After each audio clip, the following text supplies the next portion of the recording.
اللہ تعالیٰ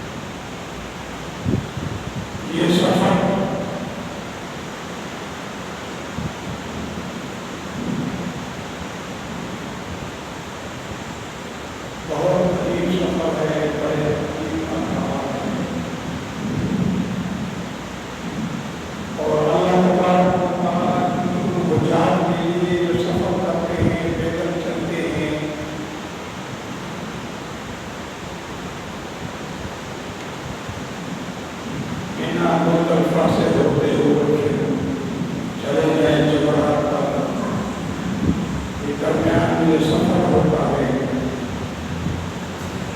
اس سفر میں اللہ تبارک و تعالیٰ ایک کو قدم قدم پر نظر نہیں ہوتا.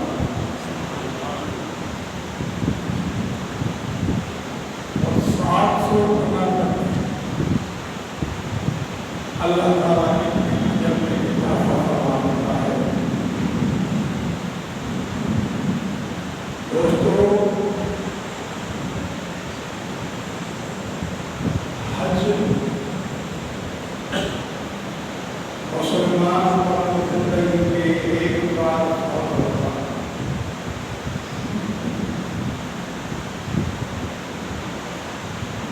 اللہ کے پیارے حبیب علیہ السلام نے پوچھا یا رسول اللہ سب سے افضل کا کام کیا ہے؟ ہمارا سب سے افضل یہ ہے کہ اللہ اور رسول پر ایمان ہے. اور اس کے بعد جہاد فی سبیل اللہ اللہ کی راہ میں جہاد کرنا. یا رسول اللہ اس کے بعد افضل کیا ہے؟ فرمایا اس کے بعد افضل ترین ہے حج مبرور، یعنی وہ حج جس سے اللہ تبارک و تعالیٰ گناہوں سے پاک کر دیتا ہے. انہوں نے فرمایا حج کیا مگر اس میں کوئی فسق و فجور گناہ نہیں کیا اور وہ اسی صورت کے گھر لوٹتا ہے تو اللہ تبارک و تعالیٰ اسے معاف دیتا ہے.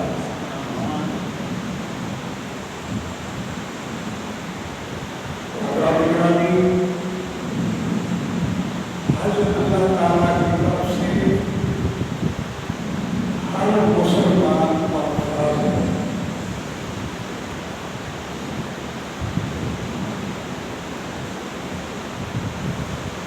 اسی لیے اللہ تبارک و تعالیٰ فرمایا وَلِلَّهِ عَلَى النَّاسِ حِجُّ الْبَيْتِ، لوگوں پر بیت اللہ کی زیارت ہے.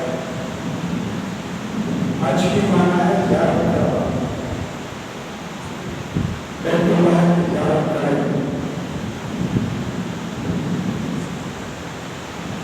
وَلِلَّهِ عَلَى النَّاسِ حِجُّ الْبَيْتِ مَنِ اسْتَطَاعَ إِلَيْهِ سَبِيلًا،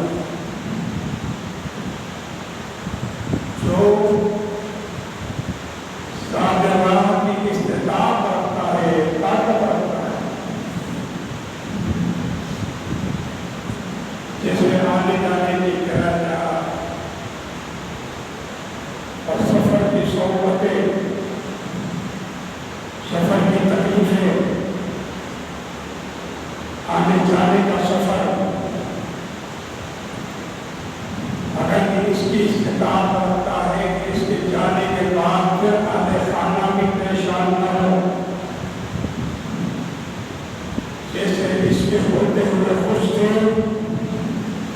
اس طرح سے وہ خوش رہے گا، کوئی پریشانی نہ ہو. تو اس کو کہتے ہیں استطاعت. اگر استطاعت ہے، طاقت ہے، سادرہ ہے، اسباب ہے، تو پھر وہ حج کرے. ان پر بیت اللہ کا حج ہے. ومن کفر، جو منکر ہوا، فإن اللہ غنی عن العالمین، پھر اللہ جہان سے بے نیاز ہے، اس کو کوئی پرواہ نہیں ہے. مقصد یہ ہے کہ حج فرضیت ہے کہ حج کو تاخیر کرنا جب استطاعت ہے، اس کو تاخیر کرنا، لیٹ کرنا یہ گناہ ہے۔ اگر نہیں جاتا تو فسق و فجور ہے اور واجب جہنم ہے۔ اگر وہ انکار کرتا ہے تو کفر پر لازم آ جاتا ہے، وہ اسلام سے خارج ہو جاتا ہے۔ اس لیے کہ اللہ تبارک و تعالیٰ نے اس حج کو فرض قرار دیا ہے مومنوں پر، لوگوں پر، لہذا حج کی فرضیت کا انکار نہیں کیا جا سکتا۔ حج ہر مسلمان پر فرض ہوتا ہے جو اس کی استطاعت رکھتا ہے۔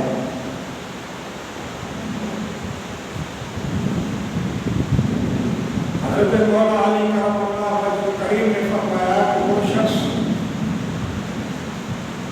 جو استطاعت کے باوجود آنے جانے کی شدت رکھتا ہے، کوئی چیز اس کو سفر سے منع نہیں کرتی، قرآن کی طرف سے اس کو اجازت ہے، گھر والوں کی طرف سے بھی اس کو اجازت ہے، طبیعت اس کی ناساز نہیں ہے، شاید ہے، پھر بھی وہ حج نہیں کرتا، تو فرمایا حضور علیہ السلام نے ہم پر یہ ذمہ ہے کہ وہ نصرانی ہو کر کرے یا یہودی ہو کر کرے۔ دوستو، حج ہر مسلمان اور ہر شخص پر جو استطاعت رکھتا ہے ان پر فرض ہے، اور وہ کوشش کرے کہ جیسے اس کو طاقت ہو جائے تو حج کرے۔ تو زندگی کا کوئی بھروسہ نہیں ہے، اگر وہ واجب اور فرض ہو چکا ہے اور وہ مر جاتا ہے تو اللہ تبارک و تعالیٰ نے اس کو اللہ تبارک و تعالیٰ توفیق عطا فرمائے۔ اس کے لیے اللہ تبارک و تعالیٰ اسباب ہموار کر دیتا ہے، اس کو چاہیے کہ بیت اللہ کا حج کرے۔ یہاں سے اللہ تبارک و تعالیٰ نے ان بد مذہبوں کا رد فرمایا کہ فرمایا حج البیت من استطاع الیہ سبیلا۔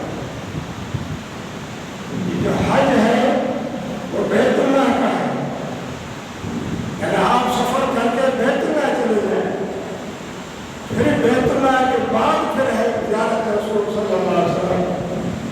حضور نے یہ فرمایا کہ من حج فلم یزرنی قد جفانی، جس نے حج کیا اور میری زیارت کو نہیں آیا اس نے میرے سے ظلم کیا۔ لہذا حج کرنے کے بعد پھر اللہ کے محبوب علیہ السلام کی زیارت کو جانا، تب جا کر حج اس کا قبول ہوتا ہے۔ تو معلوم ہوا کہ حج صرف پہاڑوں کا گشت نہیں ہے، حج صرف جنگل کے بیابان کا گشت نہیں ہے، یا بلوچستان کے پہاڑ کو گشت کرو وہ حج ہو جاتا ہے۔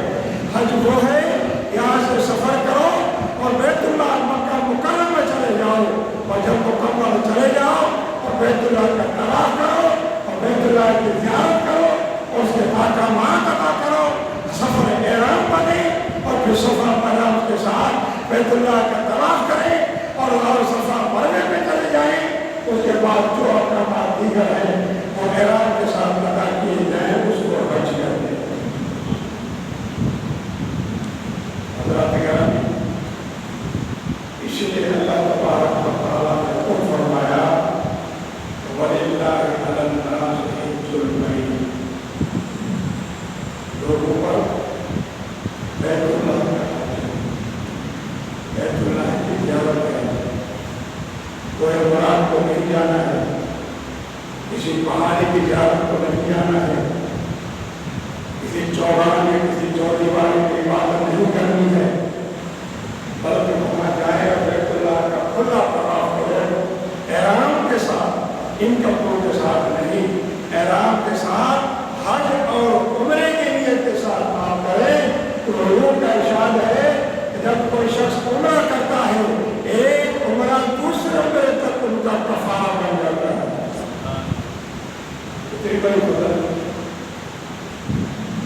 جب ایک عمرہ بندہ کر دیتا ہے، اب یہ تو پتا نہیں کہ دوسرا عمرہ ہے یا نہیں، یہ تو اللہ جانتا ہے، مگر اللہ تبارک و تعالیٰ اسباب بنا دے اور دوسرا عمرہ ہی اسے نصیب فرما دے، تو جب وہ جائے تو وہ جو عمرہ کر چکا ہے اب جو جا رہا ہے دوسرے عمرے پر، درمیان میں جو وقت اور زندگی گزاری، اللہ تبارک و تعالیٰ اس کے لیے گناہوں کا کفارہ بنا دیتا ہے۔ اور حج کی جزا، حج مبرور کا مطلب حج کی جزا ہے جنت۔ حج جب بندہ کرنے جاتا ہے تو سوائے جنت اس کا کوئی نام نہیں ہے۔ شرط یہ ہے کہ ولا رفث ولا فسوق، اس کے اندر رفث نہ ہو، بدمعاشی نہ ہو، بے حیائی نہ ہو، کوئی گناہ کبیرہ نہ ہو۔ پھر اللہ تبارک و تعالیٰ فرماتا ہے کہ جب وہ ولا رفث ولا فسوق ولا جدال، جب وہ کوئی جھگڑا بڑا نہیں کرتا، لہٰذا دوران حج کر کے جب واپس آ جاتا ہے تو اللہ تبارک و تعالیٰ اسے گناہوں سے ایسا معاف کر دیتا ہے جیسے ماں کے پیٹ سے آج پیدا ہو۔ دوستو، حج اتنی بڑی برکت والا ہے۔ جب آدمی حج کرتا ہے تو حج میں بڑی تکلیفیں ہیں، مگر وائن پان نہیں کرنا، صبر و تحمل کے ساتھ حج کے احکامات ادا کریں۔ یقین جانیں، ہم نے حج کے دوران ایسے لوگوں کو دیکھا تو بالکل زمین پہ منہ لگا ہوا ہے، ایسے چل رہے ہیں۔ جب مزدلفے میں گئے تو ہم کو حیران ہو گئے کہ یہ حج کیسے کرے گا؟ پھر یہاں سے مزدلفہ سے جمرات کرنے اتنا بڑا فاصلہ پیدل کیسے جائے گا؟ مگر اللہ تبارک و تعالیٰ کی ایسی مدد کرتا ہے، اور ایسی عورتیں جو ہم نے دیکھی، مرد لوگ نے دیکھے، اور کیا کہ بات محبت کی ہے، چل پھر نہیں سکتے، بندے پکڑ کے چلا رہے ہیں، مگر محبت یہ ہے کہ روز رسول کی زیارت ہو جائے۔ اور میرے دوستو، اللہ تبارک و تعالیٰ کس طرح کی حمایت و مدد کر دیتا ہے کہ اللہ ہی جانتا ہے کہ اللہ تبارک و تعالیٰ کے معذور اور جو لاچار بندے ہیں، اللہ تبارک و تعالیٰ اس سے کیسے حج کے احکامات ادا کرتا ہے۔ تو حیران تھے۔ بہرحال مزدلفہ سے پھر جمعرات، ہم تو چلنے والے نہیں ہیں، اتنا ہم تو چلا نہیں جاتا، مگر کیا اللہ تبارک و تعالیٰ کی مدد ہو جاتی ہے، انتظام ہو جاتا ہے، اللہ تعالیٰ کی غیبی مدد ہو جاتی ہے۔ وہ لوگ چل نہیں سکتے، اللہ تبارک و تعالیٰ کی انہیں سے وہ سفر طے کروا دیتا ہے۔ بڑا سفر ہے، مگر کیا بڑے انتظامات کرتی ہے۔ راستے میں پورے ٹھنڈے پانی کے لگے ہوئے ہیں، اور یہ لوگ ٹھنڈے پانی کے ڈرم بھرے ہوئے ہیں، اس میں پول پڑے ہوئے ہیں، پانی پڑا ہوا ہے، منتیں کر کے دے رہے ہیں آج پانی۔ آرام میرے دوستوں، کوئی کسی کی کوئی تکلیف نہیں ہوتی، اللہ تبارک و تعالیٰ جسے اجازت دے دیتا ہے اور بلا دیتا ہے، بیت اللہ کا حج بھی ہو جاتا ہے، عمرے بھی ہو جاتے ہیں، سارے کام اللہ تبارک و تعالیٰ مدد سے کروا دیتا ہے۔ تو یہ ہے کہ اللہ نے فرمایا وَلِلَّهِ عَلَى النَّاسِ حِجُّ الْبَيْتِ، اللہ تبارک و تعالیٰ فرمایا لوگوں پر بیت اللہ کا حج ہے، مَنِ اسْتَطَاعَ إِلَيْهِ سَبِيلًا، مگر وہ استطاعت رکھتے ہیں۔ دوستو، وَمَنْ كَفَرَ، اگر کوئی انکار کرتے نہیں کرتا تو رب نے فرمایا مجھے کوئی پرواہ نہیں، میں تو عالمین سے لے کے آیا ہوں، اگر بیت اللہ کا حج کرو گے تو میری بخشش ہے، میری رحمتیں ہیں۔ اور ایسے وقت بھی ہیں بیت اللہ کے پاس رہتے ہیں، بیت اللہ کے آس پاس ان کے گھر ہیں، حرم شریف روضہ رسول کے آس پاس گھر ہیں، مگر اللہ تبارک